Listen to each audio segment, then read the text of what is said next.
Hello মিষ্টি বন্ধুরা, আমি দেবজ্যোতি, আপনাদের মুভি মাসিহা। তো আজকে আমরা কথা বলবো আমার থেকে অনেক অনেক বড় এক মাসিহাকে নিয়ে, সিন্ধ্রি মাসিহা, অবশ্যই জিদ্দা, আমাদের সুপারস্টার জিৎ। তো জিদ্দার নতুন সিনেমা কেউ বলে বিপ্লবী কেউ বলে ডাকাত, সেটা আজ সকালে রিলিজ করেছে, আমি ফাইনালি দেখে এলাম। আপনারা সবাই জানেন অনন্ত সিংহের জীবন অবলম্বনে ছবি এটি, পথিকৃৎ বসু ডাইরেকশন দিচ্ছেন, লিখেছে আমাদের লর্ড অরিত্র। তো সিনেমাটা কেমন হলো? তো দেখুন, আমি সিনেমার গল্প সম্পর্কে আলাদা করে খুব বেশি কিছু অ্যাড করার নেই, যেটা আমরা টিজারে বা ট্রেলারে দেখে আমাদের যে ধারণাটা হয়েছিল সেটাই। অনন্ত সিংহ আপনারা সবাই জানেন, তিনি অত্যন্ত উল্লেখযোগ্য একজন স্বাধীনতা সংগ্রামী ছিলেন। তো তিনি অনুশীলন সমিতিতে যুক্ত ছিলেন এবং ভারতবর্ষের স্বাধীনতা সংগ্রামমূলক অনেক কাজকর্ম, ব্রিটিশ বিরোধী অনেক কাজকর্মে তিনি অংশগ্রহণ করেছিলেন। কিন্তু স্বাধীনতার পরে তিনি ভারতবর্ষ যেদিকে যাচ্ছে, ভারতবর্ষে যে পরিমাণে করাপশান বা ভারতবর্ষের গভর্নমেন্ট যেভাবে দেশটাকে হ্যান্ডেল করছে, সেসব দেখে তিনি পরবর্তীকালে ডাকাত হয়ে ওঠেন, kind of as his version of rebellion. এবং সেই ডাকাতির টাকা দিয়ে তিনি সিনেমাও প্রডিউস করেছিলেন, যার মধ্যে জোবানয় জীবন্ত মানুষের মতো ক্লাসিক বাংলা সিনেমাও আছে। গল্পটা সেটাই, এটা কিছুটা ফিকশনাল পরত চড়ানো হয়েছে, এটা পুরোপুরি বায়োগ্রাফিক্যাল সিনেমা নয়, এটা প্রথমেই ক্লিয়ার করে দেওয়া ভালো এবং সিনেমার শুরুতে সেটা ক্লিয়ার করে দেয়ও। তো এই হচ্ছে গল্প, টিজার ট্রেলারে সবাই দেখেছেন। এবার সিনেমাটা কেমন হলো দেখুন।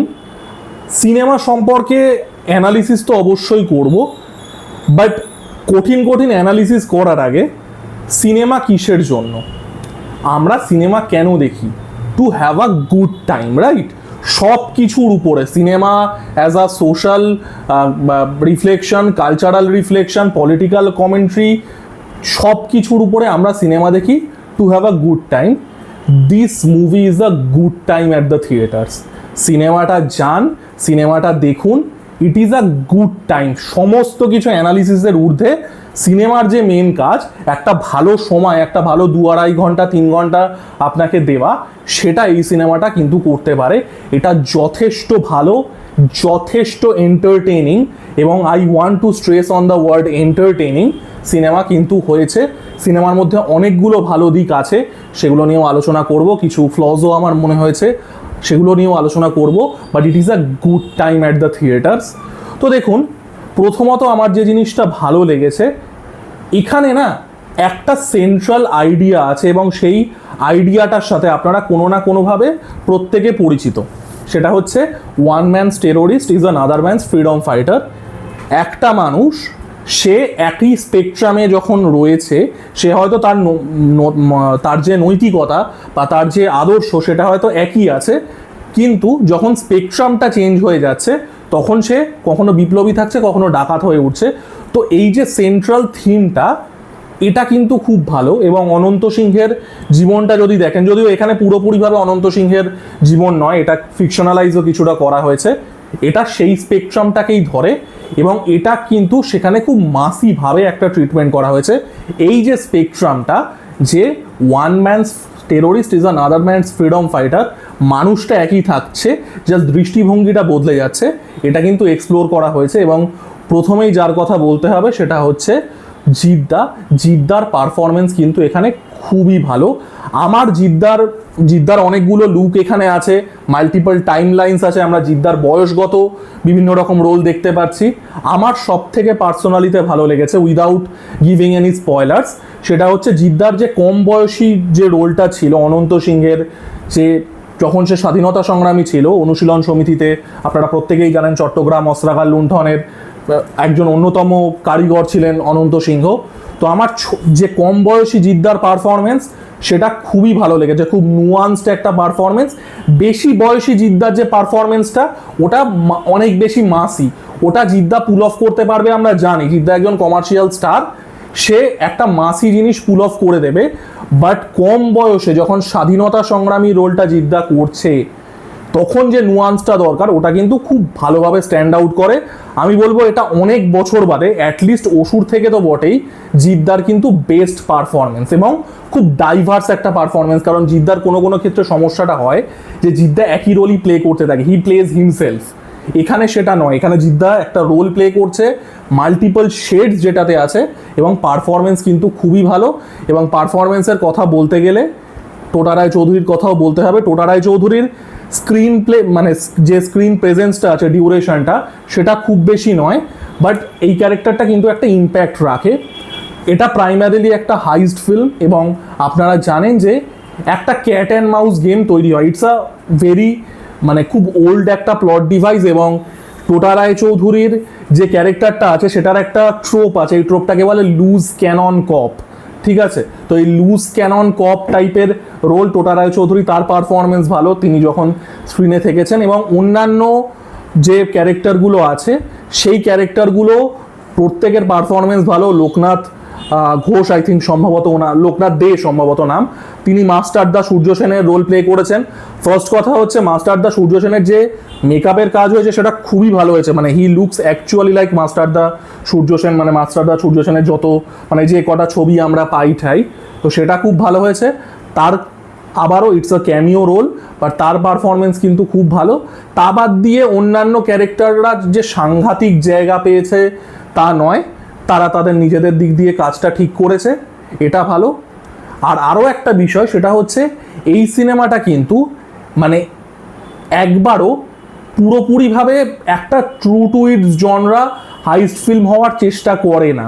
ইটস আ মাসালা ফিল্ম, যেখানে হাইস্টটা একটা অনুসর্গ। এটা কিন্তু অনেকে হয়তো ভাবতে পারেন যে এটা হয়তো পুরোপুরিভাবে হাইস্ট ফোকাসড করছে, সেটা কিন্তু না। ইটস আ মাসালা ফিল্ম, এখানে কিন্তু প্রচুর মাস মোমেন্ট আছে, মাস মোমেন্ট ওয়ার্কও করছে বাই অ্যান্ড লার্জ, হাইস্ট আছে, মাস মোমেন্টস আছে, অ্যাকশন আছে, একটা পুরো প্যাকেজ কিন্তু দেওয়ার চেষ্টা করছে। In a lot of ways it's a old school masala film, যেটা এখন অ্যাকচুয়ালিতে কমে গেছে সাউথের বাইরে, কিন্তু এখন অ্যাকচুয়ালিতে আমরা যেটা মাসালা বলি, যেটা প্রত্যেকটা ইমোশনকে, প্রত্যেকটা ডিফারেন্ট টাইপ অফ ফ্লেভারকে কেটার করার চেষ্টা করছে, সেই ফিল্ম কিন্তু এখন হয় না। বলিউড বহু বছর বানানো বন্ধ করে দিয়েছে, টলিউড জানেনি রিমেক ফেসটা হওয়ার পরে সেসব বন্ধ হয়ে গেছে। তো অ্যাকচুয়ালিতে এটা একটা ট্রু ব্লু মাসালা ফিল্ম, তো সেটা ওয়ার্ক করে। গানগুলো খুব ভালো, গান যেখানে যেখানে প্লেস করা হয়েছে সেগুলো ভালো, মাস মোমেন্ট যেগুলো সেগুলো ওয়ার্ক করে। ওভারঅল যেটা আমি বললাম, এটা একটা খুব এন্টারটেইনিং সিনেমা, এবং কিছু প্রশ্নের মুখেও আপনাকে দাঁড় করাতে পারে, মানে ফাঁপা এন্টারটেনমেন্ট না। একটা জওয়ানের মতো সিনেমা, সেটা যখন সাকসেসফুল হয়েছিল, সেটা অ্যাজ আ সিনেমা ভালো, অ্যাজ আ এন্টারটেইনমেন্ট প্যাকেজ হিসাবে ভালো, সেটাও যেরকম সত্যি, তেমনি এটা তো কিছু আনকমফোর্টেবল সোশ্যাল কোয়েশ্চেনও রেজ করে। এই সিনেমাও কিন্তু অনেকটা ক্ষেত্রে আমি বলবো সেটা করতে সফল হয়। ইট রেজেস সাম আনকমফোর্টেবল কোয়েশ্চেন, যেটা আর্টের কাজও, আর্টের কাজই হচ্ছে কিছু আনকমফোর্টেবল কোয়েশ্চেনকে রেজ করা, মানুষকে আনকমফোর্ট করা, মানুষের কমফোর্ট জোন থেকে বাইরে আনাই আর্টের কাজ। সেটা আমি বলবো না পুরো 100% সাকসেসফুল হয়েছে, বাট সেটা কিন্তু কিছু ক্ষেত্রে সাকসেসফুল হয়েছে। So overall it's a really entertaining film, একজন স্বাধীনতা সংগ্রামীর জীবন নিয়ে, স্বাধীনতা কালকে 15ই আগস্ট, স্বাধীনতার প্রাককালে। It's a very very entertaining film, it's a good time at the theatres. অবশ্যই যান, গিয়ে সিনেমাটা দেখুন। আমি এখন ওপর রিভিউ করছি, কারণ বুঝতেই পারছেন ফার্স্ট দিন, তো যদি স্পয়লার দিয়ে দিই অনেক দর্শকের কাছে সেটা মানে হয়তো যে দেখার এক্সপিরিয়েন্সটা আছে সেটা হয়তো স্পয়েল করতে পারে। আমি কিছুদিন বাদে সিনেমাটা যখন রান শেষ হয়ে যাবে, আমি একটা ডিটেলসে উইথ স্পয়লার রিভিউও করব। তো এই ছিল পজিটিভ দিক, it's a good time at the theatres. আমার কিছু নেগেটিভ দিকও লেগেছে। একটা হচ্ছে যে এই সিনেমার ডায়লগ যতটা স্ট্রং হওয়া দরকার ততটা স্ট্রং নয়, dialogue leaves a lot to be desired. এই যে আমি বললাম টোটা রায়চৌধুরীর ক্যারেক্টারটা, ধরুন it's a loose cannon cop, তার যে ভার্বিয়াজটা দরকার সেটা আসছে না। জিদ্দারও কোনো ক্ষেত্রে একটা হয়তো সিনটা ওয়েল স্টেজড, বা যতটা মাসি ডায়লগ দরকার সেটা আসছে না, এটা এক নাম্বার। আর সেকেন্ডলি না, সেকেন্ড হাফে গিয়ে আবারও উইদাউট গিভিং এনি স্পয়লার্স, সিনেমাটা একটু স্লো হয়ে যায়।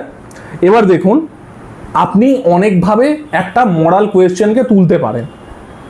এই যে এখানে আমি যেটা বললাম যে কেউ বলে বিপ্লবী, কেউ বলে ডাকাত, একজনের কাছে সেই মানুষটা টেরোরিস্ট, একজনের কাছে সেই মানুষটা ফ্রিডম ফাইটার। এই যে সেন্ট্রাল ডিলেমাটা আছে, এটা আপনি অনেকভাবে হ্যান্ডেল করতে পারেন। আমি ফর এক্সাম্পল বলছি, ধরুন জওয়ানের ক্ষেত্রে কি হয়েছিল, এই যে সোসাইটির যে খারাপ দিকগুলো আছে, করাপশন বলুন, যে গভর্নমেন্ট লেভেলে করাপশান, দেশের সমস্ত রকমের রিসোর্স ভেঙে যাচ্ছে, এগুলোর পুরোপুরি সিম্বলিক হিসাবে একটা ক্যারেক্টার তৈরি করা হয়েছিল। আই থিঙ্ক বোধহয় কি কালী এরকম কিছু নাম ছিল, যেটা বিজয় সেতুপতি প্লে করেছিল, এবং সেই ক্যারেক্টারটাকে টেক ডাউন করাটা, ইট was the symbolic victory.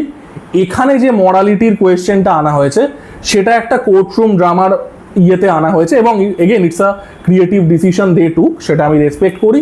But এটা যতটা মানে কোর্টরুম ড্রামায় যে আনকমফর্টেবল কোয়েশ্চেনগুলো বা দুটো আইডিয়ার মধ্যে যে কনফ্লিক্টটা, আবার উইদাউট গিভিং এনি স্পয়লার্স, সেটা যতটা ইম্প্যাক্টফুল হওয়া উচিত ছিল ততটা হয়নি। এবং তার জন্য আমার কাছে যে ক্লাইম্যাক্সের পার্টটা ছিল, again because of the same problem, যতটা ইম্প্যাক্টফুল হতে পারতো, আমি বলবো না ক্লাইম্যাক্সটা খারাপ, ক্লাইম্যাক্সও যথেষ্ট ভালো, বাট যে লেভেলের ইম্প্যাক্টটা দিতে পারতো সেটা অন্তত আমার জন্য ওয়ার্ক করেনি। তো এই জিনিসটা আমার মনে হয়েছে যে কিছু কিছু ক্ষেত্রে একটু শর্টকাট নেওয়া হয়েছে, বা একটু যেটা সহজ অপশান আমি সেটা নেব, এটা করা হয়েছে in terms of the creative choices. But তা বাদ দিয়েও আমি বলবো it's a genuinely good time at the theatres. যারা জিদ্দার ফ্যান আছেন অবশ্যই যান। আমি একটা জিনিস দেখে আমার ভালো লাগলো, এটা আমি বুমেরাঙেও দেখেছিলাম, যে অনেক ফ্যামিলি অডিয়েন্স গেছে আজকে দেখতে, যেটা দেখে বেশ ভালো লাগলো। এই অডিয়েন্সটা কিন্তু ফর এক্সাম্পল চেঙ্গিজের যে ডেমোগ্রাফিকটা গেছিলো সেটা নয়, তো সেটা দেখে ভালো লাগলো। আপনারা যান, গিয়ে সিনেমাটা কেমন লাগলো দেখুন। আজকে ফার্স্ট দিন আছে, সাবসিকুয়েন্ট ডেজে যারা দেখবেন কমেন্ট করবেন কেমন লাগলো। আর আমি এটা আবারও একটা স্পয়লার ফ্রি, যতটা পারা যায় কারোর ভিউইং এক্সপিরিয়েন্স স্পয়েল না করে রিভিউ করলাম। এটার একটা ডিটেলড রিভিউ, সিনেমাটা কিছুদিন যাক আমি অবশ্যই আনবো। তো এই ছিল আমার রিভিউ, আপনাদের কি বক্তব্য জানাবেন, লাইক কমেন্ট এবং সাবস্ক্রাইব করে আমার পাশে থাকবেন, ধন্যবাদ। কিন্তু এরপরে একটা পোস্ট ক্রেডিট সিন আছে, সিনেমার রিভিউটা শেষ। সেটা হচ্ছে খুব অদ্ভুত একটা ঘটনা ঘটেছে। আমি যখন সিনেমা দেখে নিচে নামছিলাম, মানে সিঁড়ি দিয়ে, অনেস্ট টু গড, এবং এটা এত এম্বারেসিং একটা বিষয়, I literally fail on my face. এটা কেন আমি জানি না, আমি সিনেমায় হয় না ওই সিঁড়ি দিয়ে গড়িয়ে পড়ে গেল, লিটারালি 5-6টা স্টেপ ইয়ে করে আমি পড়ে গেছিলাম, এবং I hurt my leg very badly. তো আমি এই জন্যে বলছি কারণ একজন আমাকে তখন আর কি এসে বলছিল যে দাদা তোমাকে পডকাস্টে দেখেছি, তো তার সাথে আমি কথা বলতে ভালো করে পারিনি, কারণ my leg was fucking hurting at that time. It still is, by the way. আমি দাঁত কেলাচ্ছি কারণ আমি পুরোপুরি ডেড ইনসাইড, বাট আমি লিটারালি পেন রিলিফ স্প্রে মেরে আর কি রিভিউ করতে বসেছিলাম। তো যাই হোক আর কি, মানে অনন্ত সিংহ একরকমের স্যাক্রিফাইস করছে, আপনাদের সিংহ আর একরকম স্যাক্রিফাইস করছে। তো যাই হোক, সেই ব্যক্তি যদি ভিডিওটা দেখে থাকে, dude, it was totally unintentional. My leg was fucking killing. আমার লেগ যা পরিমাণে সোয়েল করেছে, আমি লিটারালি বাইকে কিভাবে বসবো তখন সেই চিন্তা করছিলাম। তো যাই হোক, this is the sacrifice you make. আপনাদের মানে আমি আপনাদের রেবেল। তো কি বক্তব্য জানাবেন, লাইক কমেন্ট এবং সাবস্ক্রাইব করে আমার পাশে থাকবেন। Thank you.